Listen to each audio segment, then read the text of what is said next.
Hey, Shalom, Israel. You live at the Israelite School of Universal Practical Knowledge. Priest and Captain Soccer War holding the class down here in Memphis, Tennessee. Every Tuesday, Wednesday, and Thursday, we have classes from 7 p.m. to 9 p.m. Central Standard Time. Teach so-called Blacks, Latinos, Native American Indians the truth according to the Bible.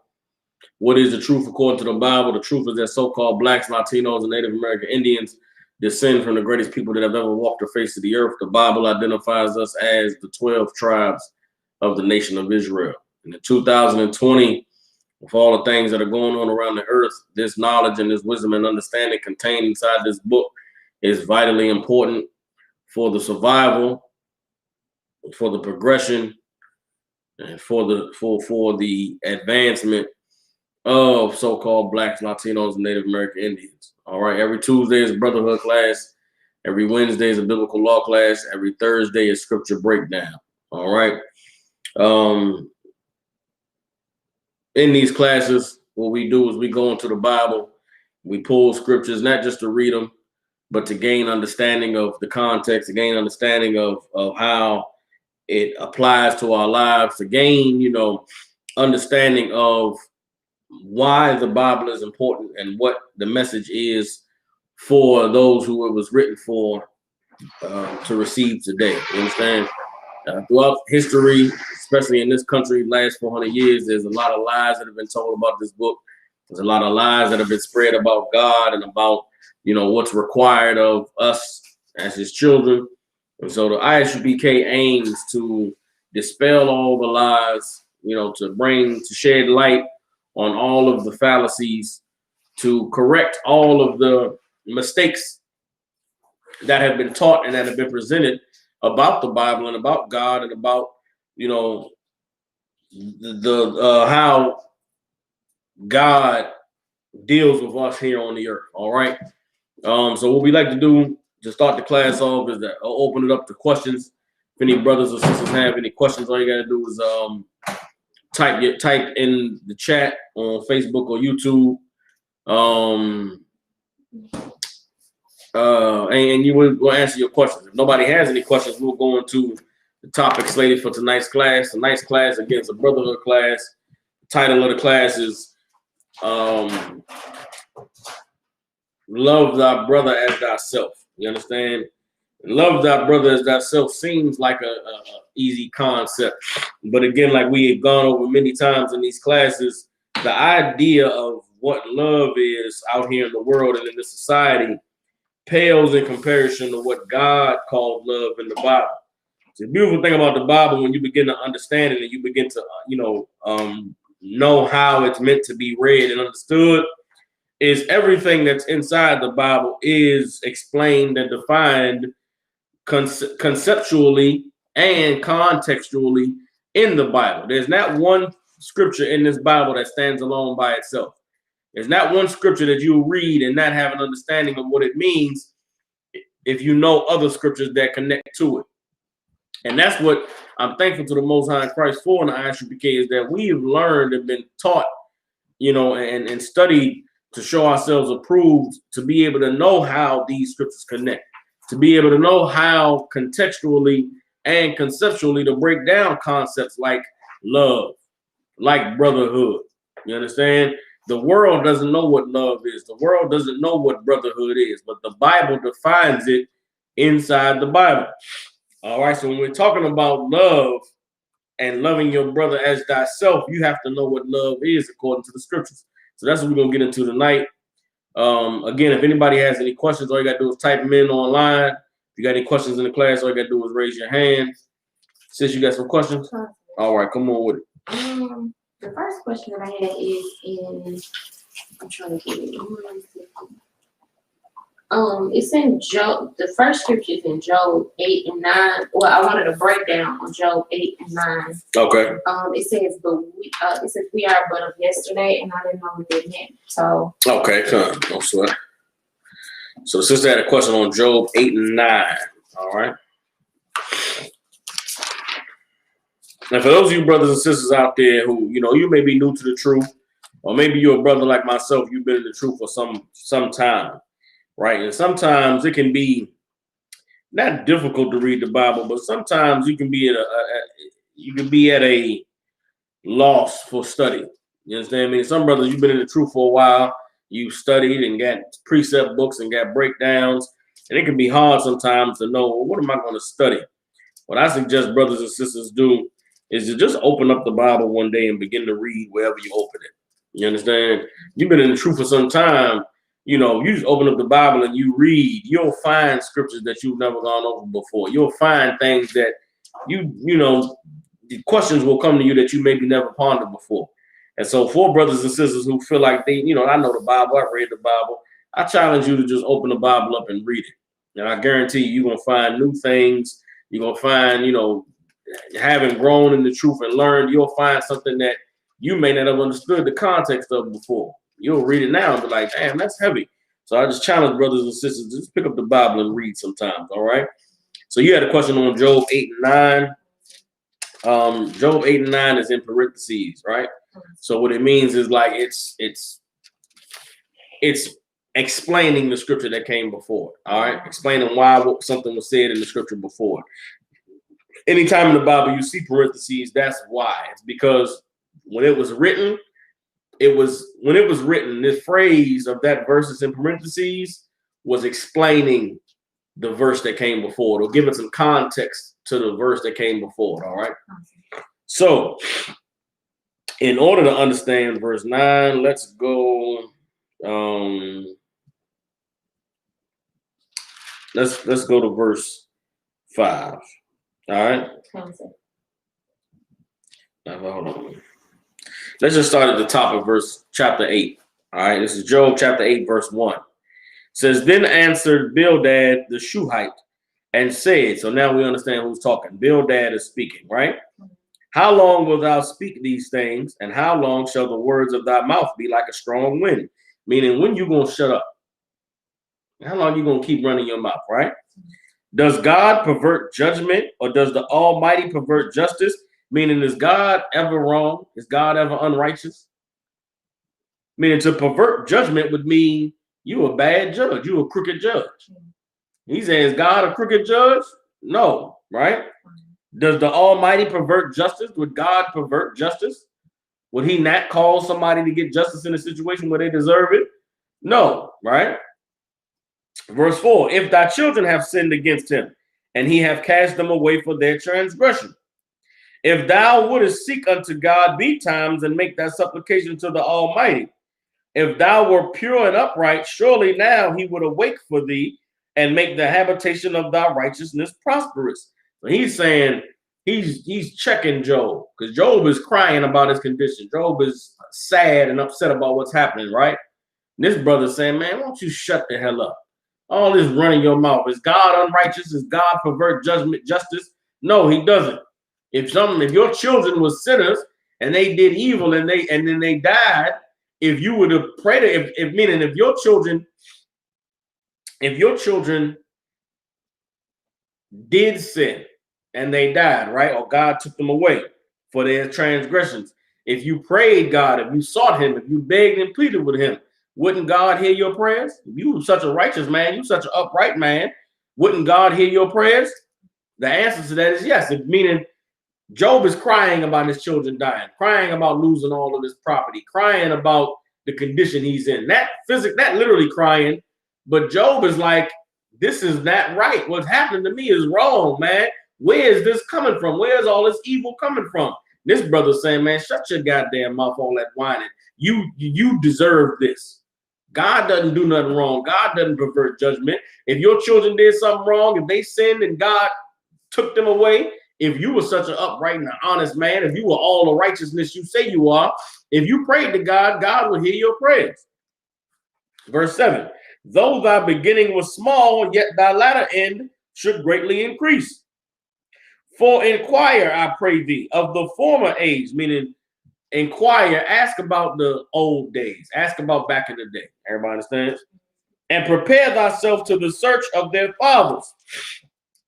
Verse 9, for we are but of yesterday and know nothing, because our days upon the earth are a shadow. Meaning you got to call on to the past because you only been on the earth for a short period of time. You meaning okay, if we want to understand God, right? It's difficult for you to understand God just based on your life, because you've lived a short life. You don't know the things that God have done. You got to ask somebody old. You got to study history. You got to go to someone who's older to ask them about God, to find out about, how God works in their lives. For us being having such a short life, it's not reasonable for everybody to be able to give you a story about God or to tell you about God. Go to someone older, wiser. Ask about the past. Ask about things that God has done in the past. Someone who's older, who's been through some things, who's seen some things, they could tell you a little something about God. You understand? We have a short life. We're only here for a little while. We don't know everything there is to know about God, but if you search the past, you'll find out about God. You understand? That's what he's saying here. All right.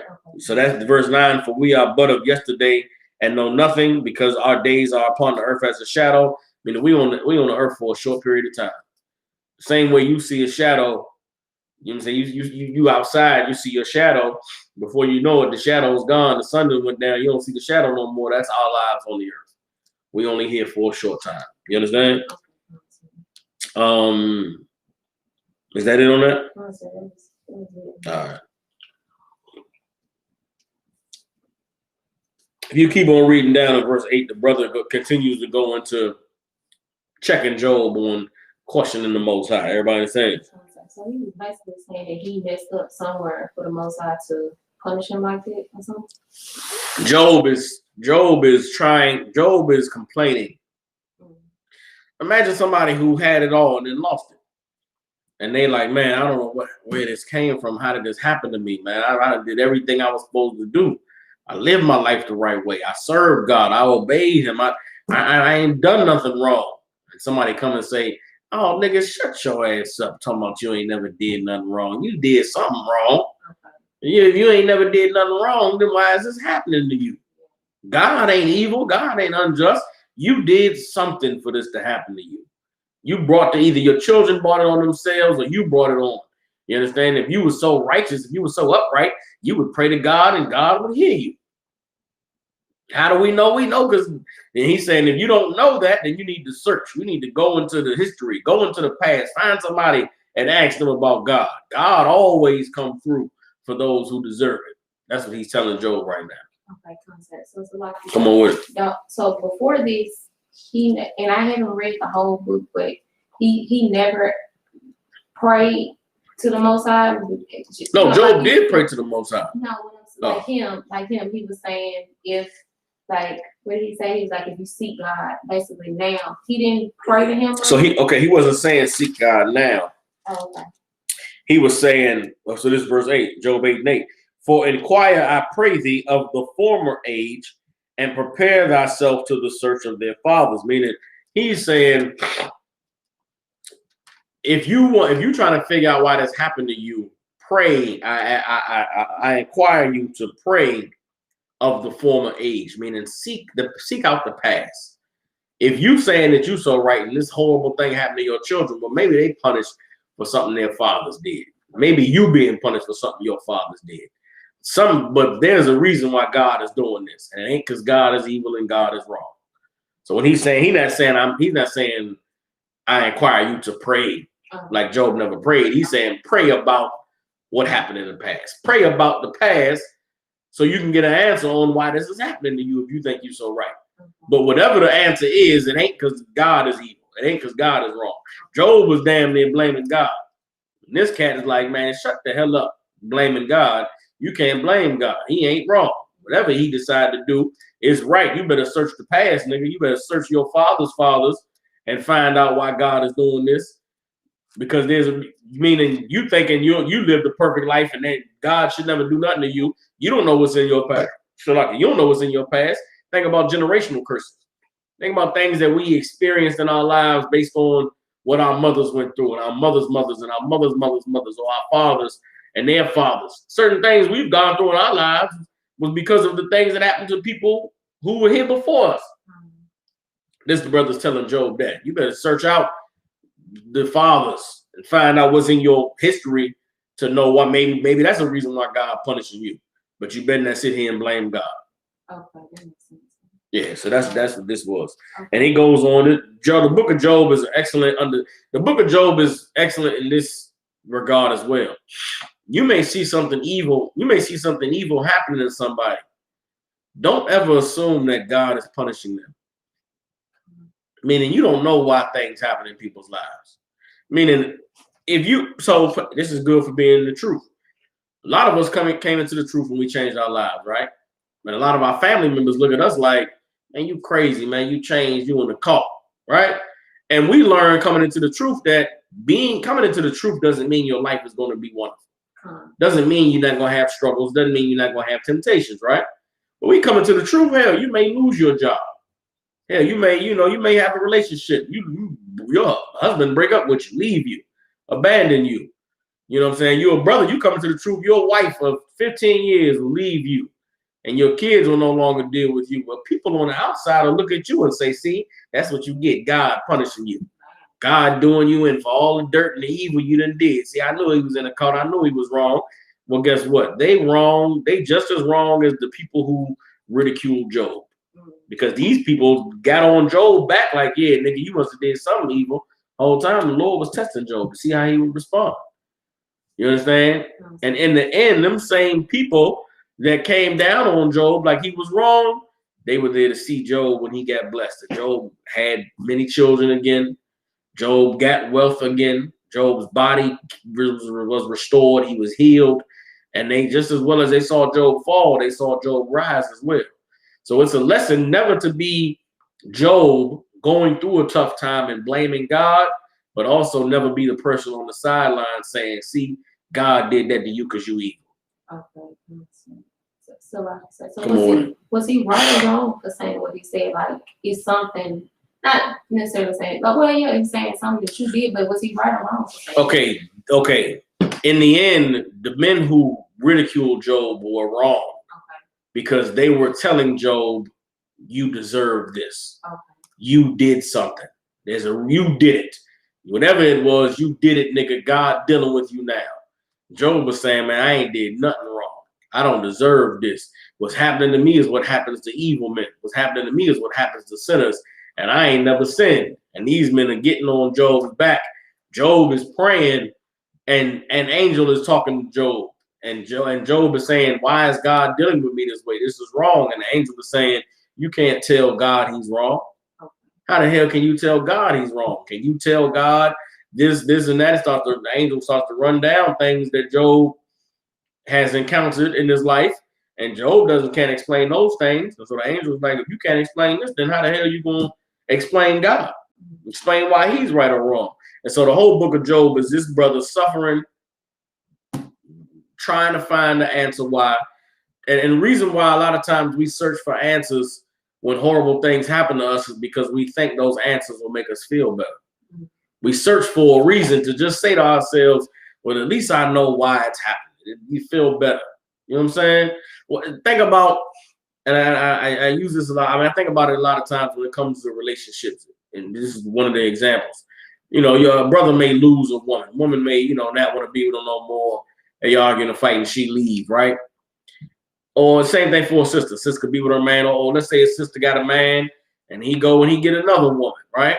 A lot of times we'll be hurt by something that happens, but we'll always go the extra step of asking the question why.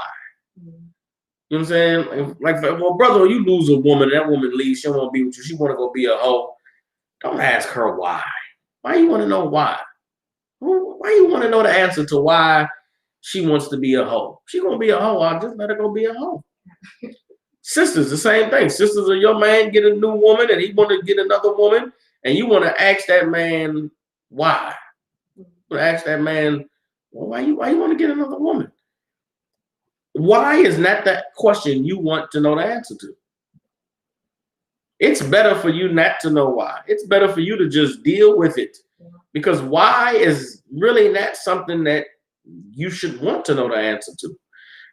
That's what the point of Job's questioning was. Job was asking why, and everybody was saying, nigga, what you asking why for? You should not ask why. Just know that it's happening and deal with it. And that's how we should be to God. Things are happening in our lives. Bad things will happen. Don't ask why. Just pray. Just ask the Lord to give you strength. Just ask the Most High to be with you. You don't want to know the answer why. You know what I'm saying? That's what they were trying to stress to Job. You don't want to know why. God doing it for a reason. And they're trying to answer Job's why. Job is asking why. Why me? Why me? And everybody's trying to answer him. And everybody's answer is, nigga, you deserve it. Nigga, you did something wrong. That's not the answer. In the end, it was just a test. Why? Because God could. That's the answer. Why? The better question is why not? Instead of asking yourself why, ask why not. You know what I'm saying? If a woman go home with you, brother, don't ask why she want to go. Ask why not. Why wouldn't she want to go be a hoe? She can go, try to be a video vixen or some hoe on Instagram. That's a glamorous life to live. You know what I'm saying? But you know what I'm saying? Maybe she thought it was better to be out there in the world and getting high, partying, having fun, having threesomes, and getting ran through by 5-6 men in a month. Maybe that's what she want to do with her life. Don't ask why. Ask why not. You sisters, your man gonna get another woman. Don't ask why. You gotta ask why not. Why wouldn't he want to get another one? I mean, goddamn. Why not have two of me? He got me. Shit, he can have another one of me. Why not? Why is not the question you want to know the answer to. Everybody understands? And that's what it came down to in this book of Job. And in the end, Job realized, instead of him asking why, Job realized the why not answer. And the why not was, shit, I ain't shit anyway. Why not me? Who am I above? Who am I to not be tested by God? Who am I to not be tried by God? Well, shit, I'll deal with it. I ain't nothing anyway. I abhor myself, is what Job ended up saying. And all his searching of why and why and why, Job settled on, well, why not? Shit, who am I? I ain't better than nobody else. I'm just a man like everybody else. If every other man is tested by the Lord, then why not me? Constant. And that's a better answer for our spirit. Wanting to know why, trust me, you don't want to know the answer. Everybody understands? All right. Hey, so like I said, come on with it. Real quick, the book you broke down, was it Delilah and Samson? And it was like that happened over time.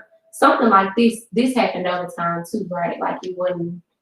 And I've been trying to get that out of my head. Like the book of Job happened over time. Okay, no.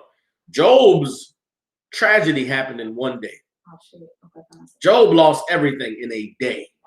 Job sitting at home with his woman, his kids is out in the fields. You know what I'm saying? He got servants, he got horses and goats and cows, he got animals. And one day, all of Job's children were eating at a banquet, and the roof caved in and they died. And in the same day, all of the cattle that Job had, an army or thieves from another nation of people came and stole all of his cattle, killed all of his servants. You understand? And Job got sick in the same day. All of that happened at one time to Job, to where Job was like, what the hell is going on? That's why for Job, it was, what the heck? In one day, Job got 3 reports from 3 different people. You've lost everything. And Job was like, what the hell is going on? Then Job fell sick. After that day, I don't know if it was the next day, but after that day, after losing everything, Job was trying to pick up the pieces. Job gets sick. And in his sickness, his body, he gets smallpox. I mean, he get a disease that gives him sores all over his body, whelps and everything popping up, nasty pus balls. He can't move. He in pain. And he is, God, why is this happening to me? What did I do? And this woman is like, oh, nigga, why don't you just curse God and die? After all of the Satan that did to him, Job is crying and in pain and praying and asking God why. And Satan gets in his woman. This woman look at him that she done lost everything too. She lost these kids, lost all this. They poor and broke now. And then they're poor and being broke. She look at Job and say, nigga, you still over there crying to God. Why don't you curse God and die? Like, goddamn.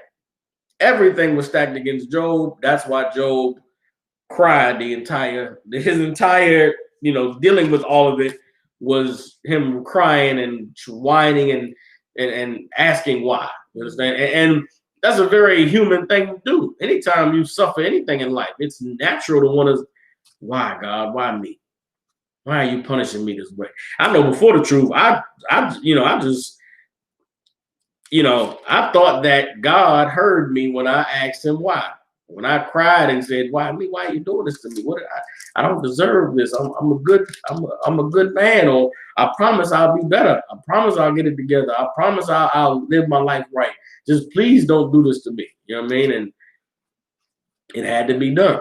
The things that I lost in the world that drove me into the truth, I'm thankful for losing those things because they are what made me change my life. You understand? Awesome. So that's what happened with Job. Malachi asked, Salakia, sir, so when the angel talked to Job, it was an actual angel talking to him. If so, does that still happen to men today? Okay, I want to say yes, it was an actual angel, right? But let me just, it was an angel. It was an actual angel that talked to Job. And understand that in the Bible, these men of God talking to angels or talking to the Lord, it's not, how can I put it, man? Malachi, talking to angels for these brothers is like going to camp and knowing what to speak on. Like talking to an angel wasn't like me and you would have a conversation. These brothers who had conversations with angels, who saw angels, they knew that this was not a regular man that they were speaking to. They knew that there was something supernatural about what they were experiencing. So I don't want to say, I want to say, yes, this still happens today, but not in the way that people think about it. There are a lot of brothers and sisters out here who have mental illnesses, who have demons. You understand? They have, schizophrenia, different mental disorders to where they hear voices in their heads. Talking with an angel is not like that. Talking with an angel is not like hearing a voice in your head. Everybody understands? It's these encounters that we read about in the Bible were not that. You understand? And we're not, having thoughts in your head. You understand? These thoughts in their head weren't, talking with an angel is not just having thoughts in your head. Speaking with an angel is seeing a vision. You praying, you meditating, and all of a sudden you in a place where you've never been before, and there's a man there, but he ain't a regular man. He's shining, he's glowing, he's big and strong. There's something about this cat. Where you came from? I was just in my living room, and he's like, quiet, son. Something, and have a conversation with you. Everybody understands. So these weren't just voices in people's heads. Everybody understands. Having said that, like I said, when you go to camp and speak, you're not sure what you're gonna speak on, and then all of a sudden it's like, man, I'm gonna speak on this. That's the Lord talking to you. That's your spirit. You know what I'm saying? You hearing your spirit, if that makes sense. Everybody understands? It's the same as you being tempted with something evil, and there's a voice that's saying, no, don't do that. That wouldn't be right. Think about it. Like that's an angel speaking. Everybody understands. But an angel conversing with you about why God is punishing you is not that's not a voice that you're hearing in your head. Everybody understands. All right. That's it on that. For brothers and sisters out there, if you're going through things in your life and you don't understand them and you don't know why they're happening, seek counsel. Today, the way the Lord deals with a lot of us is through counsel. The Lord will talk plainly to us through counsel. The Lord has to talk to us through a man, through another man who is diligently serving the Lord and obeying the Lord. Everybody understands. The Most High will speak to you through men the same way the Lord spoke to Job through these brothers in different times. You know what I'm saying? Brother telling Job, don't be blaming God, man. You better watch your mouth talking to God. That was the Lord speaking to Job. Everybody understands. So in our lives, for us, if you ever unsure if the Lord is speaking to you or not, if an angel is talking to you or not, call and get counsel. If you're going through something tough in your life and you're not sure why, and you want to get some understanding or some insight, call and seek counsel. Now, calling and seeking counsel, you're going to get answers, but they might not be the ones that you want to hear. You sisters out there, your man get another woman, you want to know why he don't get enough, you can call and seek counsel about that. You might not hear what you want to hear. Everybody understands. Sometimes you want to be, you know what I mean, be prepared for the answers if you're going to step, you know what I'm saying, to the authorities to get them. Everybody understands. No sweat. Malachi wanted to know, concert the water. Also, how did we get the record of angels meeting in heaven discussing Job? Okay. How did we get the record of angels meeting in heaven discussing Job? A prophet of God. The prophet of God is how we got the meeting, the record of the angels meeting. Everybody understands? We got the record of the angels meeting to discuss Job the same way that we got the story of creation from Moses. Meaning the Lord spoke it to the Lord. Everything we have in the first 5 books of the Bible is what the Lord gave to Moses up on the mountain. Moses went up on Mount Sinai while the children of Israel was down there burning and making a golden calf. Moses was up there, and the Lord was telling Moses everything, showing Moses the past, showing Moses everything that happened with Adam and Eve and the fall of man in the garden and Noah and the flood. Moses was shown all of that and was given all of that to write down and keep the record of life on earth. Everybody understands, which is why other cultures on the earth, other nations kept records, but nobody had the record from the mouth of God like Moses. There are other civilizations and other cultures that have a story about the flood, that have stories of a great flood that came and wiped away all the life on the earth, right? The flood is not exclusive to the Bible, but the story of why the flood occurred is exclusive to the Bible because it was given to Moses. The story of man gaining intelligence and knowledge is not special to the Bible. Hell, you go into the Greek culture, they tell you about Prometheus, who received fire from the gods. And he learned how to make fire and make a wheel. And that was their interpretation of the story of how man gained intelligence. The Bible gives us the backdrop of man was created and was living in the dust. And the Lord took one man out of that dust and raised him up and breathed into him the breath of life. The Bible gives us the account of the history of mankind from God's perspective. Other cultures have it from man's perspective. Everybody understand? So Moses was given everything that he wrote into the first 5 books. The Lord gave that to Moses. In the beginning, the earth was formless and void. God spoke that to Moses, and Moses wrote it down.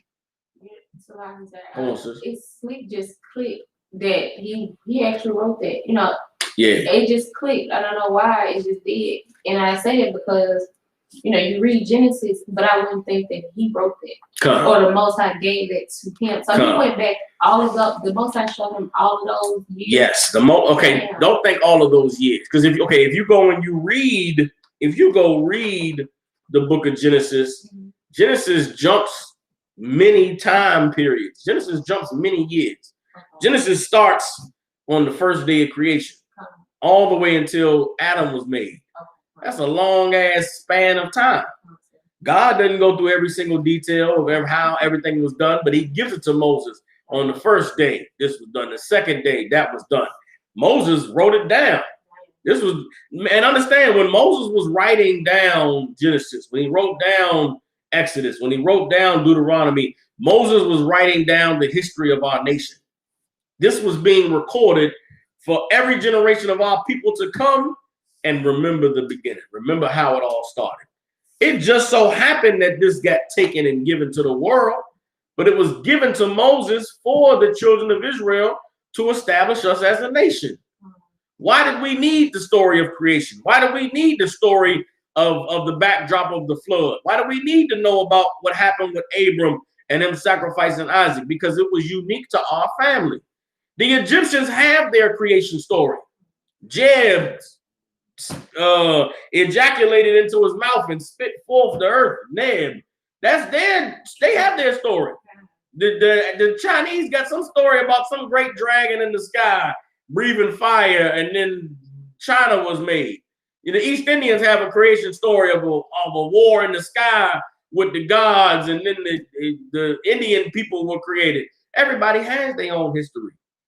The Babylonians have a history of, all these different. I studied that too. All the different gods. What's the name of that goddamn people? The Sumerians. The Sumerians got clay tablets but they give their story of creation. That was their culture. God gave Moses the first 5 books to establish our history, to establish our record of where we came from. Without the Bible, where the hell would we know? How would we know where we came from? Who are we without the first 5 books? We just some people that came out of Egypt slaves. The Lord said, no, that's not going to be your history. That's not what everybody's going to know you as. He gave to Moses history to record for us, to be the foundation for our family's right claim to the earth. That's what the first 5 books is about. It's establishing our lineage, establishing our heritage, establishing that we are a nation that the earth should recognize. So the story of history was given to Moses to write down so that it would be recorded for our nation and for our people. That makes sense though. It seemed like it's popularized that he was just up there 40 days and 40 nights and came back with only 2 tablets. Yes, that is the commandments, and it's just that's what's popularized, and that's not what happened. And okay, let me clear this up too. I'm not saying Moses wrote it while he was up there, but it was given to Moses. The scribe Moses came down off that mountain, and everything he spoke, they wrote it down. That's where the first 5 books come from. Just like when Christ, after he was baptized, they started writing down what he was saying. Where's all the stuff Christ was saying before he got baptized? Where's all the stuff Christ said before he did his 40 days and 40 nights? Where's the writing of that? What do we know Christ did before he went up and before he did his fast? Before he got baptized and fasted for 40 days and nights, we know 2 things about Christ. His daddy was a carpenter and he turned water into wine. And at 12, at 12, he got lost at the Passover debating in the synagogue. That's all we know about his first 30 years of life. We don't know nothing else about him. It wasn't until he fasted for them 40 days and 40 nights did he now have something to say. Did he have something to contribute to the world that God showed him? He didn't know that he was who he was till he fasted. And the Lord dealt with him in that wilderness. That's why when he came out of that fast, Satan was trying him now. How come we don't know about how Satan tried Christ before he fasted? How come we don't know about the struggles he went through and the different things that happened? Because he didn't have no disciples to write things down. Wasn't until after he fasted and he came down from that fast that now he went and got brothers, got men to come follow me. I'm going to make you fishers of men. Moses went through the same thing. So Moses came down off that mountain, face glowing, and now he had a story to tell. Now he had something that needed to be written down. Moses came off that mountain with them 10 commandments written from the hand of God and you know, a whole 1,000 lifetimes of knowledge of the creation of the earth that he told to men and had them write it down. That's when we get the first 5 books from. The encounter of the recollection of the angels going to the Lord in the council and the Lord sending Satan against Job. That was shown to a prophet. It might have been shown to Job later on, and Job was made sure that it was recorded that this is why I went through what I went through.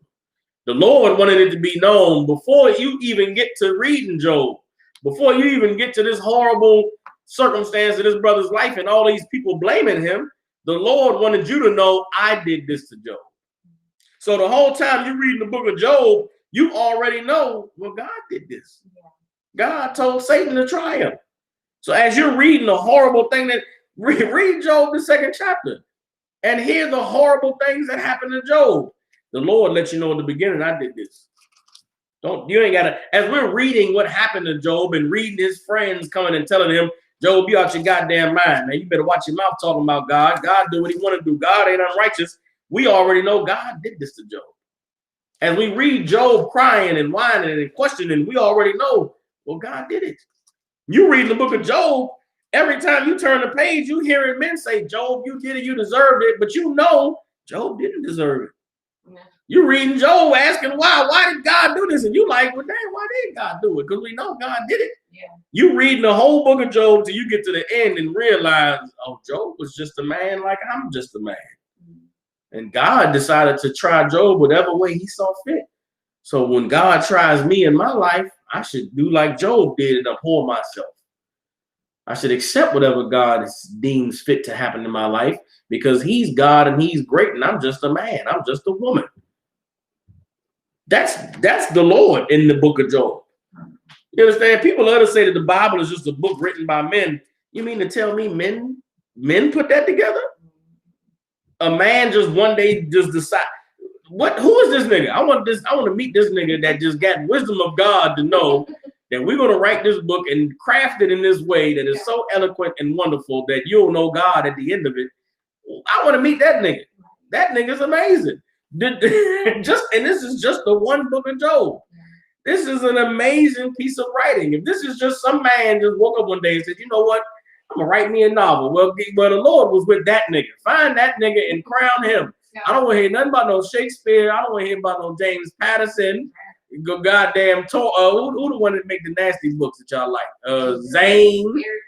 Eric Jerome, you know who that is. That's some old new nasty urban novel nigga. When I was growing up, it was Toni Morrison and Zane. Damn them niggas. I don't want to hear nothing about them. Get me the nigga that wrote Job. That's the nigga's an amazing man. He's in touch with God on a whole nother level. I want to learn from that cat. You understand? They say the book of Proverbs was written by a man. Well, listen, I want to follow that guy. Show me the guy who wrote the book of Proverbs and had so much amazing insight to God and mankind and spirituality and emotions that he could write a book that's transformative for millions, thousands of generations later. Well, listen, Most High praise them niggas. They the goats. I want to follow them niggas. You know what I'm saying? And that's the evil. Anytime somebody say the Bible was written by man, it's such an evil, it's such a dismissive thing to say. It's written by man. It was written by man. As if we don't learn at an early age that you should find a man to look up to and follow him. Everybody in their life does that. Okay, who you are, where you're from, where you're living on the planet, you everything about you that aspires to be great is based off of what another man did. We're all inspired by other men.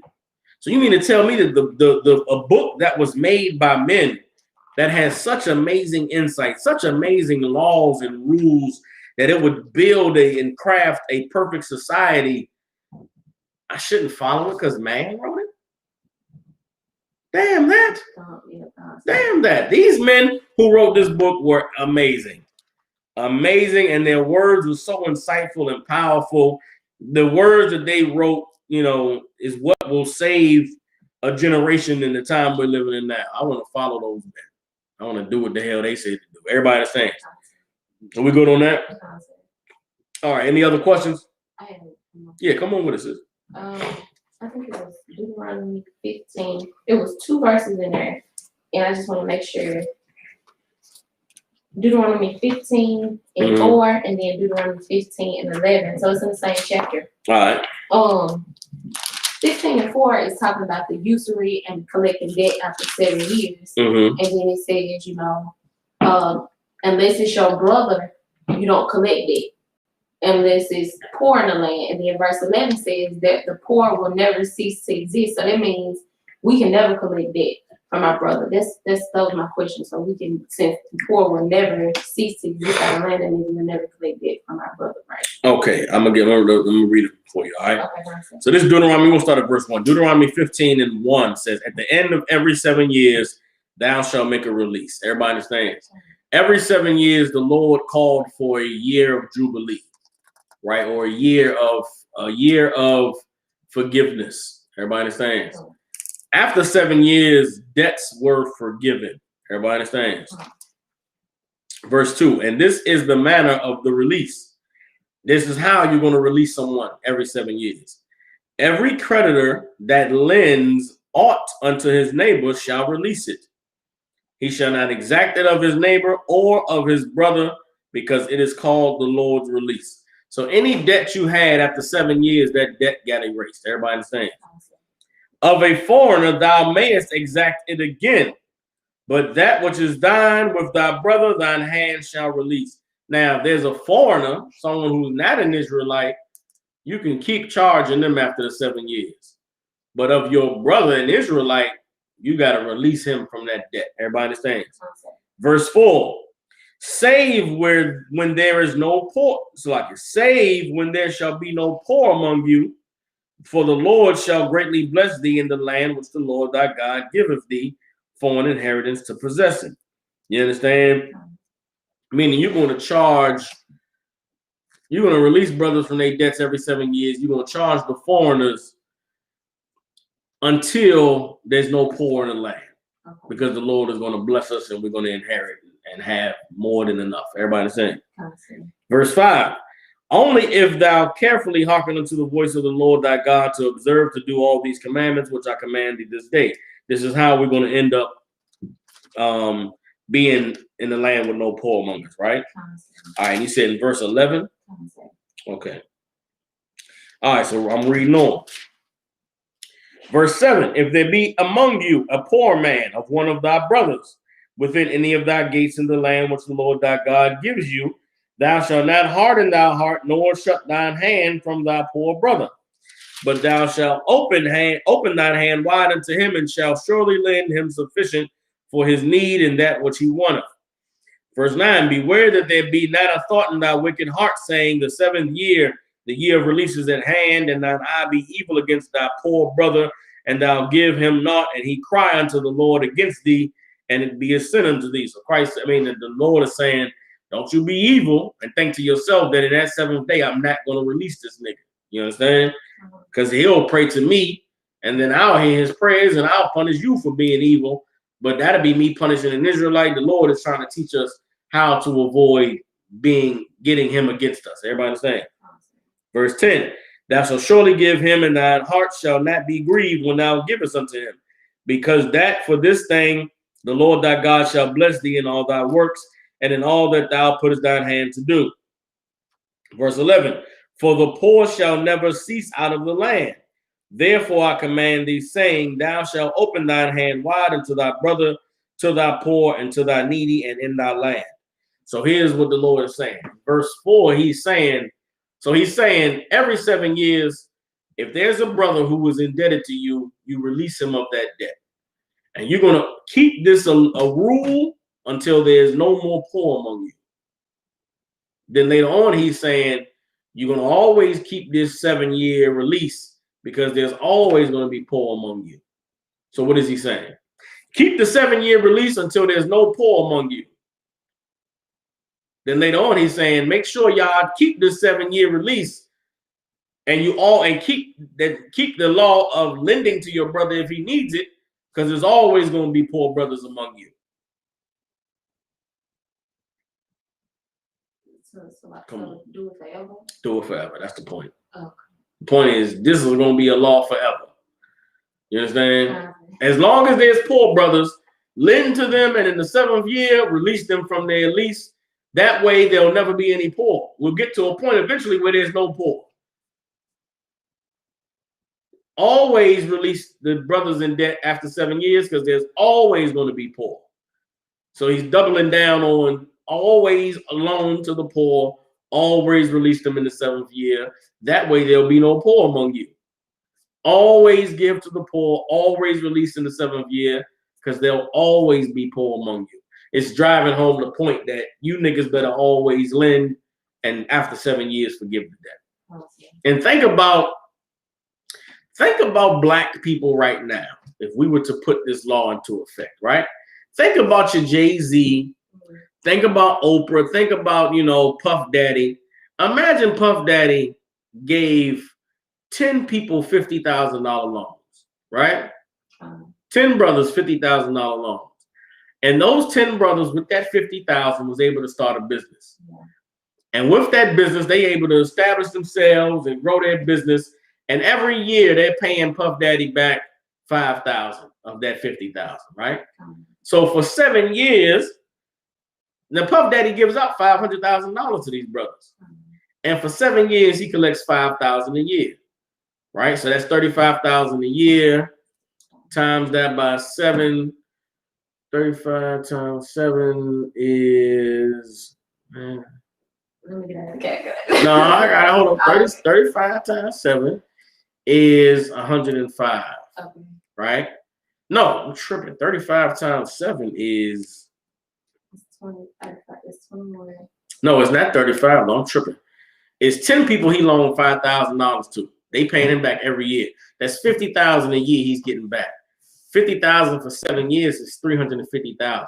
So Puff Daddy would loan $500,000, and over the next 10 years he would get back $350,000. That's good though. That's good, which means in essence all he lost was $150,000.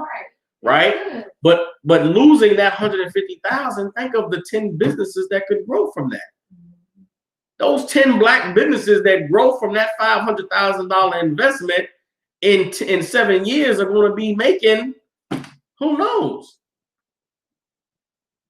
You know what I'm saying? Only for $150,000 investment, rich niggas blow that on jewelry. Yeah. Blow that on, partying. Take that money and invest it in your community. Get the money back, and after 7 years, say, hey, debt's forgiven. After 7 years, hey, you know what, man, gotta, you know what I'm saying? Each brother who borrowed $50,000 has paid back $35,000 in 7 years. Hey, man, listen, that $15,000 you owe me, don't even worry about it. Forget about it. And now 10 families got businesses in 10 different parts of the country. Think of Jay-Z did that one time. Puff Daddy did it one time. These NFL players did it one time. Loan your brother, and listen, maybe some of those businesses fail. Maybe some of them go belly up. After 7 years, hey, don't even sweat it, man. We call it even. Don't even sweat it. Imagine what we could build with that. Imagine what we could have. The Lord put it in the law. You think now, go look at the white man who calls himself a Jew. He does this. He does this. He gives him his money. He gives freely. Hey, $50,000, man. Go ahead and take it. Hey, do something with that. Start your business. These Jewish kids, when they turn 18, $50,000 in a brand new car. Hey, go be somebody. Go do something in your life. Give me $5,000 a year. Pay me back. After 7 years, forget it. Don't even worry about it. It doesn't even matter. And $5,000 a year ain't nothing though. $5,000 a year ain't nothing. If I'm a business owner and I got a $50,000 grant January 1st, you best believe by the next January 1st, I done made $30,000 off that $50,000. I can give you a $5 off the top. That's no sweat. And it wouldn't hurt the pockets of a rich cat. $500,000 for Puff Daddy is nothing. $500,000 for Jay-Z is nothing. $500,000 for LeBron James is nothing. F a stimulus plan. The rich take care of the poor. We won't have no more poor. But we don't follow the Bible. We don't do what the Lord said to do. We don't have those laws amongst ourselves. And this is to the point of what I want to teach in the class. Like, this is loving your brother as yourself. God gave us these laws, gave us these instructions, gave us, the blueprint for how to build a community. But it can only come from knowing the Lord and serving him. Come on with it. So is poor subjective, or they literally mean like? Poor is me and you in America. Okay. Poor is slaving for a white man. That's poor. This is calling for, meaning this, right? The law does not call for us to be servants of any man. This is saying if you got a brother that's your servant after 7 years, release him. If I work for you after 7 years, I should have made enough to no longer have to work for you. Mm-hmm. Meaning, if I'm a farming cat, I go pick cotton, right? I work on a brother's farm. He grow cotton. After 7 years, he should have paid me enough to where I can now go buy my own land. Mm-hmm. After 7 years of working for a cat, I should be able to buy some land from him. You understand what I'm saying? Mm-hmm. So imagine a cat, he owns 150 acres of land. And I'm broke. I ain't got no money. I ain't do nothing. Hey, man, I need a job. And he said, all right, come on, man, you come work in my field. He hired me to work in his field, right? I'm working in his field. He getting money. He's selling whatever he growing. I'm picking it. I'm harvesting it. I'm giving it to him, right? He's paying me enough. From what he's getting paid, he's paying me enough that after 7 years, I should have enough saved up where I don't have to work for him no more. And after 7 years, he'll come to me and say, hey, you know what I'm saying? You know what I'm saying? It's been 7 years. What you been doing with the money I've been giving you? oh man, you know, I've been saving up, man. I got enough money now, Mr. Johnson. I'm ready to buy, you know, I'm ready to go get some of my own. And I would say to him, hey, well, you know what? Listen, the 5 acres you've been working for the past 7 years, you can have them if you know what I'm saying, you pay me X amount of dollars. You can have 5 of them acres. For real? Yeah, man. You build your little house, whatever you want to do. All right. Now I buy from him some of his land. Now I'm still working on the land, but I'm working for myself. I'm working on his land, but I'm also working on my land. I'm working on my land that used to be his land, but now it's mine. So I can keep doing the same job, but now I'm working for myself. Now when I go and I harvest this whatever, I give it to him. He paying me for what I done took out of my field that used to be part of his field. Now the business that I started out working for 7 years ago, I'm part owner of it now. Now I got stocks. Now I got an investment. I got investment stake in this farm. That's what the Lord was saying to us there. That's what he's telling us. No man should be working for another man. Every man should eventually work for himself. Yeah. And working, you can work for yourself and be a partner with another brother. Now we in business together. Started out 7 years. Think about working at McDonald's. After you work at McDonald's for 7 years, you should be a manager. Yeah. Nobody should be on the fries for 7 years. Nobody should be at the register for 7 years. God. You give 7 years to McDonald's, McDonald's should make you the manager of the store. It's your store if you want it. You want to invest in some money in it. I should have stock options at McDonald's after 7 years. I should be saying, you know, I'm a shareholder with McDonald's Corporation now. I've been here 7 years. That's what the Bible is talking about. And it's not, listen, with a system like this, there would be no need for billionaires. Yeah.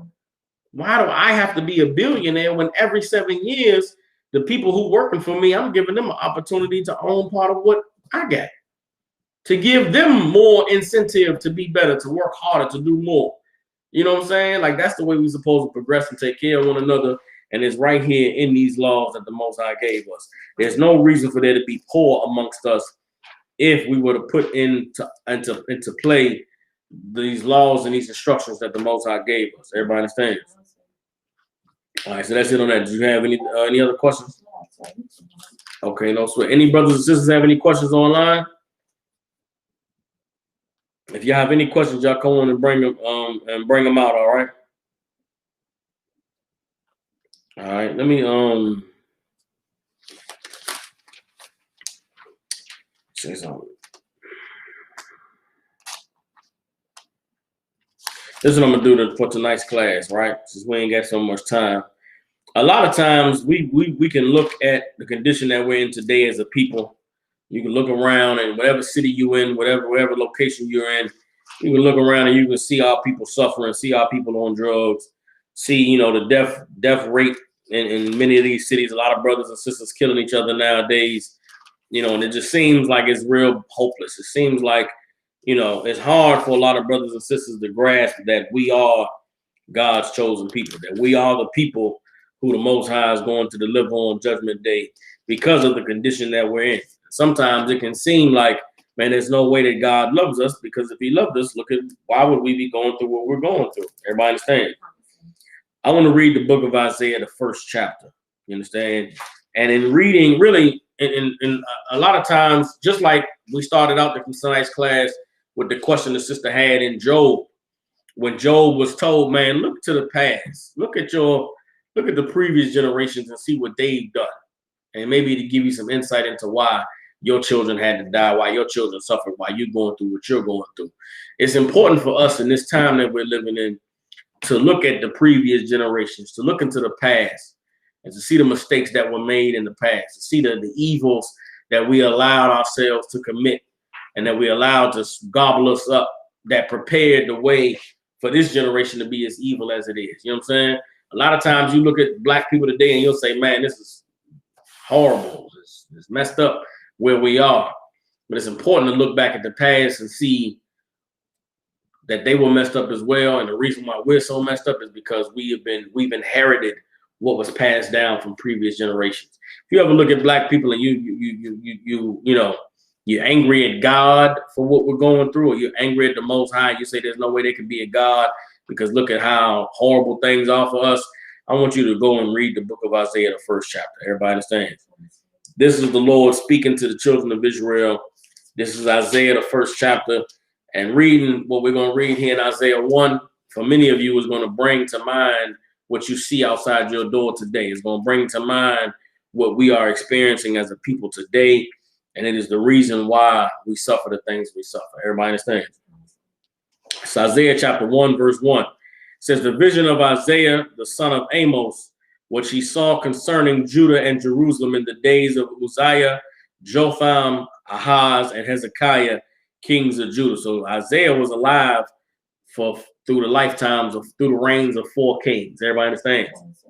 It says, verse 2, hear, O heavens, and give ear, O earth, for the Lord hath spoken. I have nourished and brought up children, and they have rebelled against me. The ox knows his owner, and the ass his master's crib. But Israel does not know, my people do not consider. What is God saying here? You understand? First of all, Isaiah is calling for the heavens and the earth, for the heavens to give ear, meaning for the heavens and the earth to hear what he's saying, meaning this is a message for all the earth. Everybody understands? The Lord has nourished and brought up children, and they rebelled against me. Who were those children? The ones that came out of Egypt. The ones who he gave his law, statutes, and commandments to. The ones who he watched over and protected as we crossed over the Jordan River and we fought wars with many nations to establish ourselves. You understand? We rebelled against the Most High. He said the ox knows his owner and the ass his master's crib. What is an ox? An ox is a field animal. You put an ox in the field, you don't teach an ox to do tricks. You don't teach an ox to roll over. You don't teach an ox to stand on one leg, right? You don't teach an ox to go fetch. Ox, you just put a big thing in his mouth, put a hook in his mouth that connects to 2 wooden poles. Them 2 wooden poles connect to a goddamn 2 wheels, and on the back of that you put a big thing, a big hook that goes into the earth. You smack that ox on the butt, and he moves forward and drags that giant thing through the dirt to make a hole for you to plant seeds. Everybody understands? But guess what? That ox that isn't intelligent, that isn't very smart, that you don't teach tricks, that ox knows his owner. He knows who his owner is. That ox knows who to follow and who to listen to. I come up on the ox, he's gonna look at me like I'm crazy, nigga. Who are you?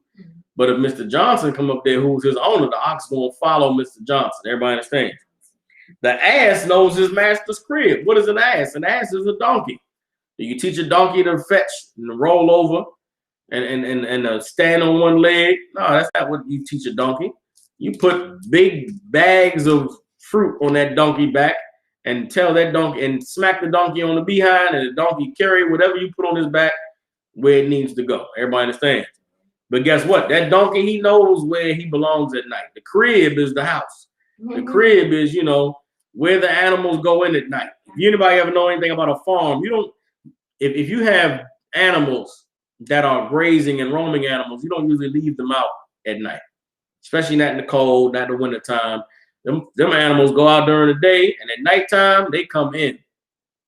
The donkey knows where to go in at night. He knows how to get away from where the wolves are and the foxes and them animals. He goes in at night. Everybody understands? But Israel does not know, my people do not consider. The Lord saying that we are not as intelligent as a donkey and an ox, because they know where their home is. They know where they're safe, but we don't consider. Think about black people today and all the problems that we're facing. Always asking, what's the solution to black on black crime? How do we stop police brutality? All the different answers they come up with. Has anybody said turn to God? Has anybody said maybe we should improve our morality? Maybe we should get back to obeying God and being who he called us to be? No. Verse 4, sinful nation, a people laden with iniquity, a seed of evildoers, children that are corrupters. They have forsaken the Lord. They have provoked the Holy One of Israel unto anger. They are gone away backwards. Why should you be stricken anymore? Ye will revolt more and more. The whole head is sick and the whole heart faint. This is God talking about us. Everybody understands? Verse 6, from the sole of the foot even unto the head, there is no soundness in it, but wounds and bruises and putrefying sores. They have not been closed, neither bound up, neither mollified with ointment. From the top to bottom, we are wounded. From top to bottom, we're hurt, we're damaged. You understand? We're broken, and there's nothing to fix us. There's nothing to put us back together. There's nothing that can heal our wounds. Everybody understand? Verse 7, your country is desolate. Your cities are burned with fires. Your land, strangers devour it in your presence, and it is desolate as overthrown by strangers. Look at the black community. This is God talking to you, black man, Latino man, Native Indian man, talking about your neighborhood, talking about your city, talking about your block. You understand? I'm going to read verse 7 one more time. Your country is desolate. Your cities are burned with fire. Your land, strangers devour it in your presence, and it is desolate as overthrown by strangers. Think of all of the foreign businesses in your neighborhood. Hell, right across the street from where I live is a gas station where some goddamn East Indians own it. East Indians run it. And guess what? You go in there, everything that you could think to buy is, $1 more expensive than anywhere else. Today I went and walked. I took a walk up to Family Dollar and got everything I needed for about $10. I would have went across the street and spent $50. You understand? They $3 for a damn thing of aluminum foil. Went over there last night. I wanted to get a little thing of aluminum foil to make me some chicken. They wanted $3.75. I said, no, I'll put it back. Don't even worry about it. You understand? They want a little bag of chips. They want $1.79. I went and got a big bag for $1 at Family Dollar. You understand? These strangers devour our land in front of us. You understand? Verse 8, and the daughter of Zion is left as a cottage in a vineyard, as a lodge in a garden of cucumbers, as a besieged city. And guess what? Our daughters, they are a spectacle for these other nations. They are vulnerable to be devoured and used up by these strangers. Everybody understand? Verse 9, except the Lord of hosts had left unto us a very small remnant, we should have been as Sodom, and we should have been like unto Gomorrah. Think of the day. What would we do if we didn't have the truth? If it wasn't for the truth, we'd all be faggots and dykes and hoes and pimps and drug dealers and drug addicts. You understand? Verse 10, hear the word of the Lord, ye rulers of Sodom. Give ear unto the law of our God, ye people of Gomorrah. This is speaking to blacks, Latinos, and Native Indians. To what purpose is the multitude of your sacrifices unto me? All of your going to church, all of your hamdulillah, your Ramadan, and your Christmas celebration. What is the purpose of it, saith the Lord? I am full of the burnt offerings of rams and the fat of fed beasts, and I delight not in the blood of bullocks or of lambs or of he-goats. The Lord is saying, I'm tired of all of your shows of worship. I'm tired of you pretending like you serve me. All of your sacrificing bulls and goats and killing these animals. The Lord said he's tired of that. God is tired of you going to church on Sunday. God is tired of you getting on your knees and praying and saying, God, forgive me and be with me, and you don't do nothing he said to do. Everybody understands? God is tired of you crying to him from the prison cell, crying to him in the courtroom, crying to him when it's too late to stop his judgment from coming down on us. God said he wants us to no longer sacrifice to him. Everybody understands? Verse 12, when ye come to appear before me, who have required this at your hand? To tread my courts. Bring no more vain oblations. Incense is an abomination unto me. The new moons and Sabbaths, the calling of assemblies, I cannot away with. It is iniquity, even the solemn meeting. Your new moons and your appointed feasts, my soul hates. They are trouble unto me. I am weary to bear them. All your holidays and your celebrations, your birthdays and your baby showers and your Thanksgiving dinner and your Christmas celebration. The Lord said he's done with all of it. Everybody understand? Verse 15, and when ye spread forth your hands, I will hide my eyes from you. Yea, when ye make many prayers, I will not hear. Your hands are full of blood. He said, we done did so much killing, so much murdering. And he turned his back on our prayers. He don't want to hear from your bloody mess. He don't want to hear from you after your abortions, hear from you after you done had sex with sisters and threw them away, hear from you after you done sold drugs to destroy your people. The Lord is saying your hands are full of blood.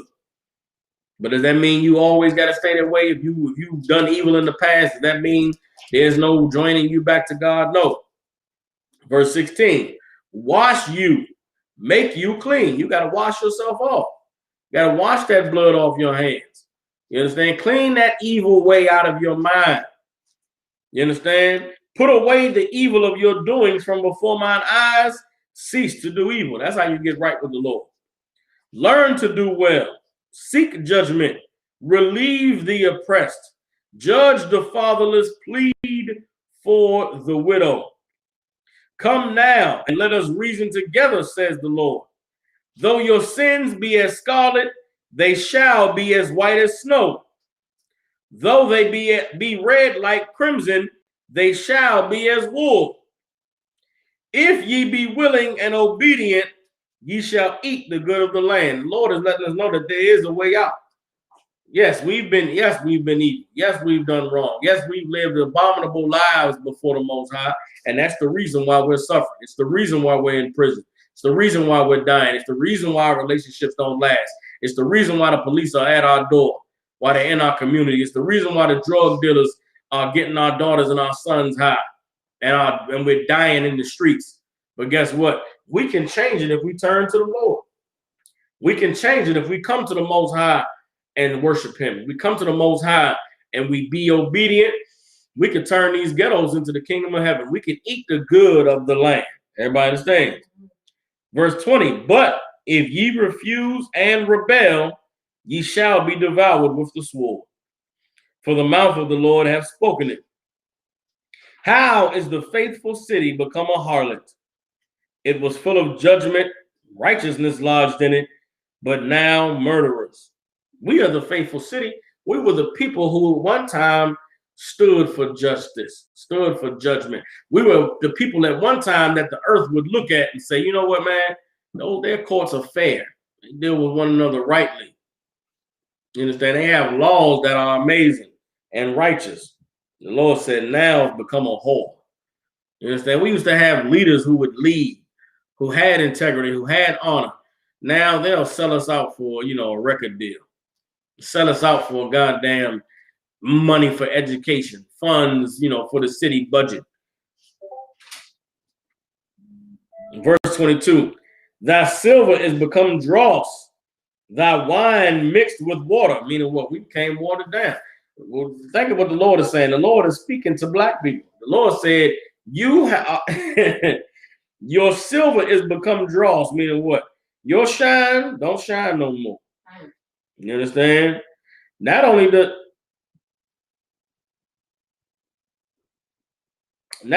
the shine not shine anymore, but your wine is watered down. Imagine wine mixing with water. You might want to drink that. The Lord said, y'all became watered down. Thy princes are rebellious and companions of thieves. Everyone loves gifts. What is a gift? A gift is a bribe. Everybody loves to be bribed. Everybody likes to take money to look the other way and follow after rewards. They judge not the fatherless, neither does the cause of the widow come unto them. Imagine if we judge the fatherless. What does it mean to judge the fatherless? What do we have a lack of in the black community today? Daddy. Have a lack of daddies, right? There's a lot of fatherless children, right? What would our community be like if we judged the fatherless? What does it mean to judge the fatherless? This is heavy. I didn't even think about this before, but this is heavy as hell what the Lord is saying. The Lord was saying that part of our problem is we don't judge the fatherless. I saw a post a few months ago, and it was a question saying, should successful black men be role models to the boys of single mothers. Meaning, if I'm a successful black man and I know a black woman whose son's father is not in his life, should I be a father figure to that black boy, even though I'm not having sex with his mother? And it was like a big thing. It was a big thing on the internet where there was a lot of men saying, F that hoe. She had sex with some nigga that wouldn't stick around. Too bad for her. Why I gotta raise some other niggas' kids? He ain't around. He get to skirt the responsibility. And it was real cruel what I was reading, that these successful black men, quote unquote, were saying, man, F that little nigga and his mother. And it was for me, it was hard because, okay, I understand you know, the mother made a mistake and maybe she was a hoe or dealt with the wrong brother. But why the little nigga gotta pay for it? Why is there so much hate for this young cat? Like, even if you're not having sex with his mother, what's wrong with you just being a positive role model to the nigga? What's wrong with you just being there for him to say, hey, little man, don't do that, man. I ain't supposed to carry yourself. Or, hey, little man, hey, listen, man, do this, do that. Why do black men feel like it's such an evil thing to judge the fatherless? Now, they look at it like, well, I got to care for some other nigga child. But it really is what the Lord called for, which is judging the fatherless. So like you, sir. Come on, sis. So is judging the fatherless the same as this is situation? Mm-hmm. The daddy, the man is mm-hmm. put on a birth certificate, find out this is not his child, mm-hmm. and he don't want to have nothing to do with her anymore. Or the kid. Mm-hmm. Is that a wrong situation? Or yes. But how? Okay. It's like, okay. He can not want to have nothing to do with that mother. But what's wrong with judging the child? Okay, meaning this. How old is the child? Let's just say like 3. Okay, I mean, like from the time the child was born mm-hmm. up until now, mm-hmm. he thought he was the dad. Mm-hmm. Find out this is not my dad. This is not my child. And we see it all the time. Mm-hmm. He said, "This is not my child. I ain't gotta raise him no more." Mm-hmm. Or a girl. Mm-hmm. I ain't gotta raise him or her no more. I ain't doing nothing else for him. That's not my child. Okay.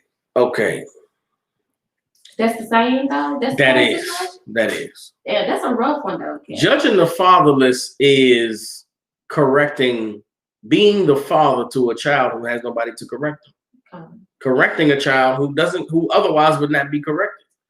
You want to know what the problem in our community is because nobody's judging the fatherless. Everybody's saying, hey, my baby, I don't give a fuck. I don't care about him. How many niggas deal with women who have kids and have nothing to do with the kids? Yeah. Just say, hey, they ain't my kids. I don't give a fuck. That's the Lord called for us to judge the fatherless. That's heavy, sir. You know what I'm saying? So like you said, can adults be the fatherless too? Like, yes. Yes. Okay. I was fatherless before I came into the truth. Okay. And what happened when I came into the truth? I was judged. They judged me. They led me. Judging in this sense is like leading. Okay. To judge the fatherless is to correct them. Punish them when they're wrong. Tell them they're wrong. Check them on what they're doing. We don't have enough of that in our community. Yeah. That's why these young boys is out here on the block doing what they're doing, because ain't nobody there to check them. Mm-hmm. Nobody's there to judge the fatherless. Why are we not there to judge the fatherless? His mama a hoe. His mama ain't shit. I don't have nothing to do shit. She made a bad decision. She shouldn't have had sex with a dope boy or had sex with a drug dealer or a nigga that was going to go to jail. It's so much hate in us. Hate of people who did nothing. So what if mama was a hoe and she chose some other nigga and not you? I mean, you can't, teach the little nigga. You can't show him right from wrong. You can't correct him when he go off. Now, nobody's saying, go be his dad. Nobody's saying, be his daddy and buy him clothes and take him shopping. The Lord ain't saying that. The Lord just said, judge the fatherless. Be present to correct wrong when you see wrong. Be there to educate a young brother. Say, listen, man, that path you on, brother, you're going to end up dead on jail, man. That's not the way you're supposed to be living, man. Here's how you're supposed to be living. You're supposed to serve. This is what it means to be a black man. What's so wrong with that? You understand? The Lord is calling for that. The Lord calling for us to judge. This is what the Lord is saying the problem is with our people. I'm going to read it one more time. Isaiah 1:23. Thy princes are rebellious and companions of thieves. Everyone loves gifts and follows after rewards. They judge not the fatherless, neither does the cause of the widow come unto them. Who's the widow? The woman whose man died. How many niggas we know? How many brothers died and the woman was left with his children? Mm-hmm. Does anybody say, you know what? Who cares what this brother did? How he lived his life? He died in the streets, but his woman is here, and she's a widow now, and she has a young boy. Who steps in and says, you know what? We're going to judge this young brother. We're going to watch over this sister who's now a widow. Does anybody do that? Does anybody do anything except try to put, now he's dead, they trying to put a penis in this woman? That's what's wrong with our people. We ain't looking out for one another. We're not caring for one another. That widow and that fatherless child is just some other nigga's problem. And that's why we destroy it. Verse 24. Therefore, and listen, man, that's so heavy in that. That's so heavy in that these young girls who's, you know, every brother that dies leaves a widow behind. And nobody is saying, watch out for the sister. Take her under your wing, care for her. Hey, it's going to be rough on her, man. Her man done died. How many sisters had a nigga die and just nobody cared? Nobody did nothing. No counseling, no. Imagine how a woman go from laying in a man's arms to him dead the next day, and then she just go on with life. Is there even any counseling that's set up for somebody in that situation? Is there any services in our community to help deal with that? Nobody comes to plead the cause of the widow. Nobody comes to judge the fathers. Nobody says this brother dead now, man. Somebody gonna have to watch over them kids. Somebody gonna have to go check on that sister and them kids every day to make sure they all right. Nobody does that. That's why we destroy it. I personally know some young niggas whose fathers died in the streets, and I don't even know. I mean, does anybody even know them after their fathers died? Does anybody even care? I know a cat I looked up to when I was growing up, man. He died a few years back. He got shot and killed in the streets. And, you know, nobody knows why he died. They think he got robbed. He got robbed. They think he's at a dice game and got robbed and shot and killed. And his son was about 14 years old. And he died. His father got murdered. And I'm thinking about him now. It's been about 4 years. That brother's probably about 18 years old and been 4 years without his father. And I wonder if anybody has even been in his life to care enough about him to say, to be there for him, that his daddy was gone. Like 14 to 18 is some major years in your life. And imagine your daddy gets shot and murdered in a dice game and you go on without him. From being a young man to becoming a man and your daddy ain't there. The pain that kid is in. And the hurt that he had to endure and the thoughts of some niggas murdered my daddy. And nobody went to jail about it. Nothing happened. He was just another nigga who got shot and it, you know, didn't even make the news. Yeah. That's like somebody needs to be there for that child, to check on that child, to judge that fatherless child and say, listen, I know your dad ain't here, but I got you. Then you need, I'm here for you. I'm gonna make sure you straight. We don't even have that as a people. You understand? Isaiah chapter 1, verse 24. Therefore saith the Lord of hosts, the mighty one of Israel, I will ease me of mine adversaries and avenge me of mine enemies. And I will turn my hand upon thee and purely purge away thy dross and take away all thy tin. And I will restore thy judges as at the first and thy counselors as at the beginning. Afterward, thou shalt be called the city of righteousness, the faithful city. Zion shall be redeemed with judgment, and her converts with righteousness. And the destruction of the transgressors of the sinners shall be together. And they that forsake the Lord shall be consumed. For they shall be ashamed of the oaks which ye have desired, and ye shall be confounded for the gardens that ye have chosen. For ye shall be as an oak whose leaf fadeth, and as a garden that has no water. And the strong shall be as a tow, and the maker of it as a spark, and they shall both burn together, and none shall quench them. I'm going to start over from verse 24, because there's a lot that we just went through there. I want to make sure we get all the metaphors, all right? Verse 24, the Lord, thus saith the Lord of hosts, thus saith the Lord of hosts, the mighty one of Israel, I will ease me of mine adversaries and avenge me of mine enemies. Who was the Lord's adversaries and his enemies? The Lord's adversaries and enemies are these other nations who have devoured us. Understand that, again, going back to the beginning of the Bible, the Most High gave Moses the history of the earth to establish us as a people, to establish our record in the earth. But guess what? There were other nations on the earth at the time of Moses. The Egyptians had their history. The Sumerians had their history.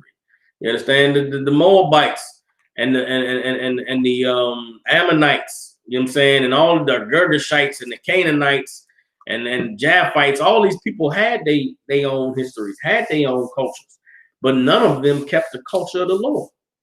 And the Lord viewed them as his enemies because they sought to establish something that they thought would be greater without the Most High. So the Lord said, I'm going to have to give me a nation for myself. All these other nations, they done went and did their own thing. They seeking their own glory. I'm going to have me a nation for myself. I'm going to have me a people I can put my name on and say, yeah, the Most High, the creator of the heavens and the universe, that's his people. They the ones that's ruling. They the ones that's in charge. That's what we were chosen for. And all these years later, those other nations are winning. Those other nations are ruling over God's people. Those other nations have shitted on what the Lord said, that's mine. And the Lord is angry about it. And he counts it like his enemies are winning. And the Lord said he's going to avenge himself of his enemies. He's going to ease himself of his adversaries. How is he going to do that? Verse 25, and I will turn my hand upon thee and purely purge away thy dross and take away all thy tin. What is dross? Dross is like something that makes metal look faded or not new. Okay, I'm gonna try to explain dross to you. Anybody know what matte is? M-A-T-T-E? Like dry. It's dry, right? It's okay. It's like, okay, there's a paint. Matte, you see it a lot of times with paint. Like right now, especially here in Memphis, you might see a car that's painted black, but it ain't a shiny black. It ain't like a metal black. It's almost like a dry looking black. Before they do the pre-paint, like when they finish getting painted and they do that little spray. Yeah, okay, that's what dross is. Dross is like that. But I was using matte because there's some paints that look like that even after it's finished, meaning no gloss, repel not the water. Dross is not glossy. Okay. So it's like, imagine a car painted black, but it ain't a shiny black, it's that dry looking black. It's that not glossy looking black. The Lord said he's taking away that. Listen, the Lord is saying that black people are like silver with no gloss. We like metal that's dim, that's not shining. And look at us as a people. Look at all the things. Like, listen, you know what I'm saying? When I think about the kingdom, you know, I look at black women today and y'all are beautiful. Black women are amazing. They are so beautiful and amazing in every way. But I think to myself sometimes, this is us in hell. Damn. This is us in captivity. These black women beautiful and we are slaves. Yeah. Well, imagine what they're gonna look like when we free. Listen, I don't need 50 wives right now. Give me 1, 2, I'm good. Yeah. In the kingdom though, I'm turning all the way up because I'm gonna have to turn up. Listen, what I see now is amazing to me. But imagine what it's going to be in the kingdom. God damn. The Lord is saying he's taking away that dross. I look at, you know, LeBron James and Michael Jordan and, you know, the NFL players. I look at them and I say, they're in captivity. These are the children of slaves. These are cats who was raised on oodles to noodles and government cheese. Well, imagine what will be in the kingdom. If a nigga's, you know, 6'9", 250 and jumping 30 feet in the air in captivity, what will we be in the kingdom? That's what I want to see. Everybody understands. The Lord is saying, this is Isaiah 1:25, and I will turn my hand upon thee and purely take away thy dross and take away all thy tin. Tin is like, crappy metal.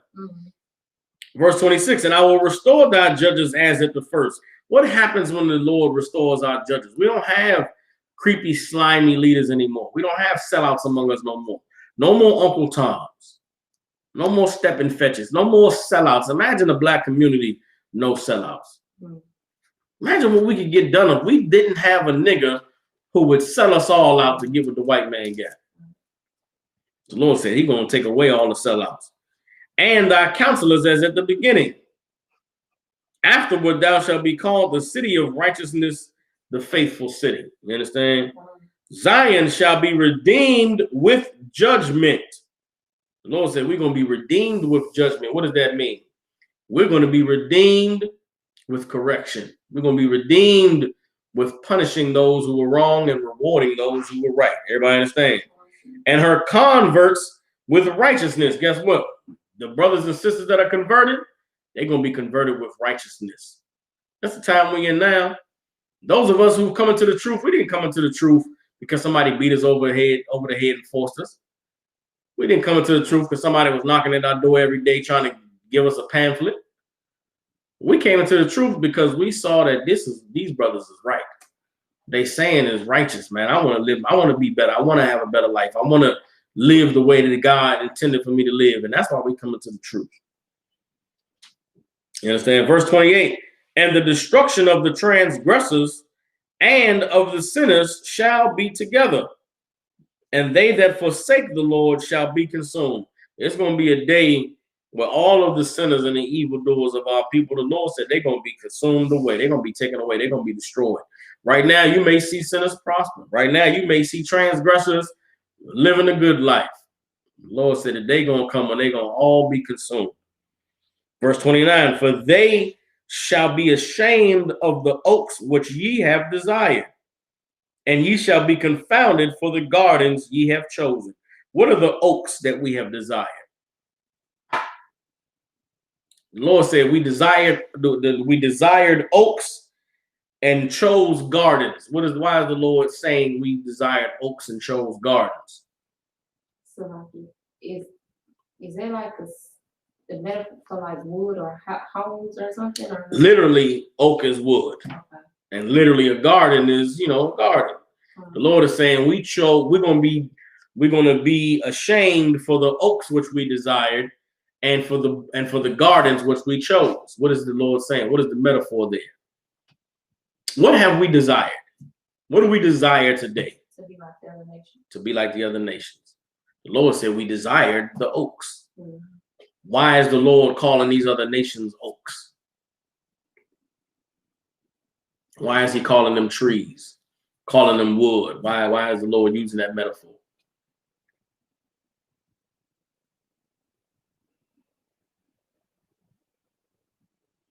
Anybody online, y'all can chime in as well. The Lord is talking about the other nations. He said there's going to come a day where we're going to be ashamed for desiring these other trees. We're going to be confounded for the gardens for these other gardens that we chose. So like taking on that other culture or something? Yes. We desire. What does it mean to desire the other nations? To be like them, right? Awesome. Why does the Lord use the metaphor of trees? It's just about Kazai said because they're going to burn. That's okay. That's another reg. That goes into like them being other cultures as well. You might be reading on a little bit down to Kazai because it goes into that in verse 31 with them burning. But that's not the reason why the Lord said why he's using them as wood as a reference, or using them as trees in the metaphor. It's a lot simpler. Y'all might be making it complex. It's very simple to understand why he's relating these other nations to trees and their cultures and their ways of life to gardens. Mount Kazan said false idols. No, not quite. I'll give it to y'all for time's sake. because they are other families. We are a family tree. They are trees. They are oak. We desired oak trees when the Lord made us to be a pine tree. We desired to be in the garden of apples and oranges when he made us to be a garden of lilies. Meaning he's using oak and gardens, trees and gardens to talk about other nations and their cultures, their philosophies, their religions. When he gave us, we are our own tree. We have our own garden. Why the hell we want to go be a part of their branches? Why we want to go and smell the roses in their garden when we have our own tree? We have our own garden. The Lord has said we're going to be ashamed for choosing the white man's tree. We're going to be ashamed for trying to join their family tree. We're going to be ashamed for trying to join the Arabs' family tree. I mean, black people say, yeah, I got Kevin Gates telling his father from Morocco. Nigga, your daddy is not from Morocco. Nigga, you a goofy ass Moorish American. Nigga, your daddy ain't from no Morocco. Your people's from Louisiana. You understand? Who? Kevin Gates? Hell no. Kevin Gates' daddy is a goofy Muslim. I thought he was a heathen. Man, Kevin Gates ain't no heathen, man. Kevin Gates is a nigga. They say it because Kevin Gates say my daddy from Morocco. Don't no nigga from Morocco. Nigga, you from Louisiana, from a goddamn. I don't know if Kevin Gates ain't even from New Orleans. Kevin Gates from goddamn. Where Boosie and them from? What's the city? Where who from? Street? No. Where Boosie from? That's Shreveport. Boosie country. I don't know. Boosie from Louisiana. Boosie and them from. It's the other big city in Louisiana, man. Shreveport, New Orleans. Nah, it's not New Orleans. The other big city. It's another one. Whatever. That's what Kevin Gates from. Nigga, your daddy ain't from no Morocco. Ain't no Moroccan niggas coming over here having sex with hood rats from the goddamn ghetto in Louisiana. Baton Rouge. That's where they from. You from Baton Rouge, nigga. You ain't no goddamn Morocco, nigga. Where a Moroccan nigga find his life in Baton Rouge and find him a black woman to have sex with? Sorry, Nipsey found his life. Huh? Nipsey. Okay, Nipsey daddy did, but that's understandable. He's in Los Angeles, California. Beautiful Los Angeles with the palm trees and the beaches. Yeah. You understand? Kevin Gates' daddy ain't Moroccan, and Nipsey Hussle pops is from Ethiopia. They Eritrean. Yeah. There's a ton of Ethiopians come over here. I ain't met one Moroccan nigga ever in my life. I ain't know what Morocco, nigga. That's where nigga, ain't nobody from Morocco coming over here to the ghetto of Baton Rouge and having a baby. Kevin Gates and his whole family is hood rat section 8 gangster niggas. This nigga ain't no Moroccan, man. That nigga's a nigga who listen, he's a nigga who joined himself to another tree. He trying to join another tree. He gonna be ashamed in that day. Damn. You understand? And the Lord said we done chose other gardens. We chose the fruit of the white man's tree, Christianity. The fruit of the Arab's tree, Islam. The fruit of the Chinese man's tree, which is Buddhism. Lord said we're gonna be ashamed and confounded in that day that we tried to join ourselves to these other nations and their religions and their beliefs and their philosophies when he called us to be the children of Israel. He gave us laws and statutes and commandments, gave us a way of life. You understand?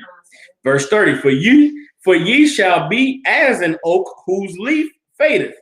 Guess what? An oak, his leaves fall and fade away. You understand? And as a garden that has no water. What happens to a garden that doesn't have any water? It dries up. The fruit dries up. Well, that's what the Lord is that's what the Lord is doing to these other nations right now. How many of the beliefs and the religions that have existed on the earth are being wiped out right now because of COVID? White man's Christianity ain't even been able to be popping for how long? How many Christian holidays have come and passed and they could not celebrate them? Yeah. The white man's Catholicism, the damn Pope didn't give no Easter mass or no Easter celebration because everybody was quarantined. Yeah. There will be no Christmas mass because everything is empty. Where's your God, Christians? The Most High is destroying him. Where's the Chinese God with the meditating and the chanting and peace in your life? You chanting your way to the goddamn ventilator because of COVID-19. The Lord is right now, God is clowning the earth. God is having his vengeance now. We are in the time of God's justice and vengeance on these other nations. He's drying up the water that made these gardens look so beautiful.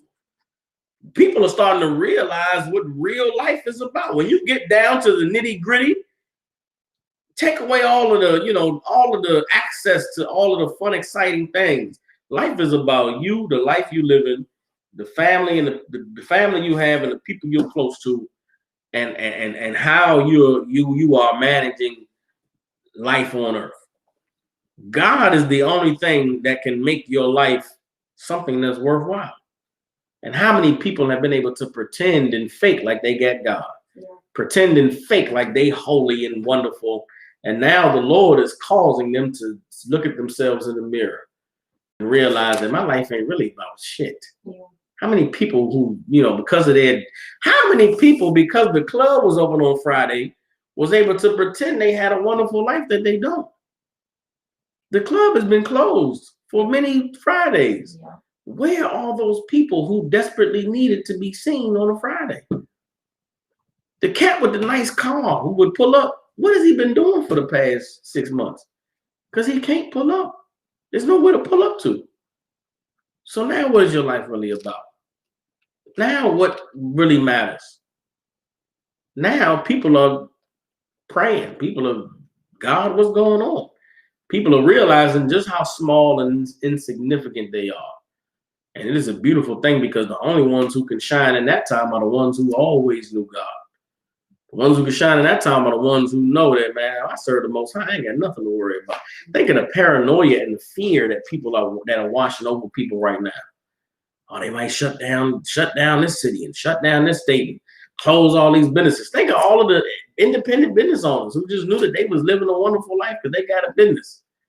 The Lord done shut your business down for 9 months now, 10 months, and it's going to be more. You're going to lose that business. You're going to lose that money.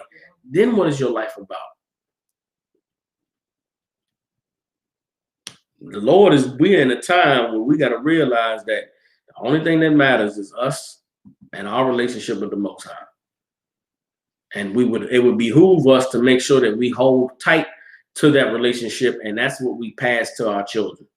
That's what we give to our friends and our loved ones. We show them the importance of serving the Most High, because we're going to encounter a lot of people that's lost in this time. A lot of brothers and sisters who don't know what to do and don't know where to go and don't know how to find any joy or any peace in their life. Turn them to the Most High. Everybody understands? Verse 31, Isaiah 1:31. And the strong shall be as tow, and the maker of it as the spark. So the strong are going to be like a tow, meaning what? The strong is going to be like those who cut down the trees or clear out a garden. Everybody understand? And the maker of it as a spark. And the strong. So the strong being as a tow is like those who cut down the trees, and the maker of it as a spark, the maker of the tow. You understand? And they shall both burn together, and none shall quench them. Meaning those trees and those gardens are going to be like a pile of trees or a dried up garden, and they're going to burn together. Meaning the makers of those trees, these other nations, they're going to burn, as well as those who have joined into their gardens. Everybody understands? So the Lord is saying that He's going to come and burn down everything, and won't nothing be left standing but His tree, His garden. Everybody understand? Now is the time for us to wake up. Now is the time for us to come into the truth. Now is the time for us to find the Most High, and to no longer be those children who are rebellious. No longer be those people who have lost their gloss. No longer be the nation that the Lord looks forward to the day when He can destroy. Everybody understands? With that, with the Israelite School of Universal Practical Knowledge, shout out to 1 West 125th Street in Harlem, New York. Rules for new brothers and sisters. When a new brother or sister comes into the school, they are off limits for 6 months. They are here to learn and share themselves with the world. They need transportation. The teacher will arrange it. Tithes, which is a commandment, 10% of every penny of any increase the Lord gives you, send into the school.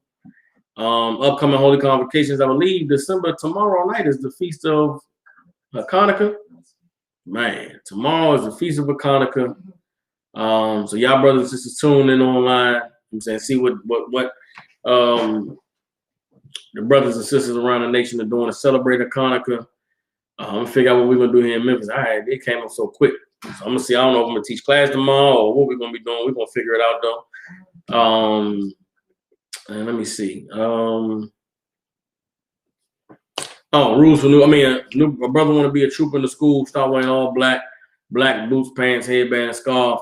Also, for y'all tuning in, man, if you got any family or loved ones in the Memphis, Tennessee, or surrounding areas, you know what I'm saying, North Mississippi, you know what I'm saying, West Arkansas, get them in contact with us, you know what I'm saying, get them to these classes, get them some counsel, get them some leadership guidance, support, whatever they need. All right, with that, Imagine, which means to stand.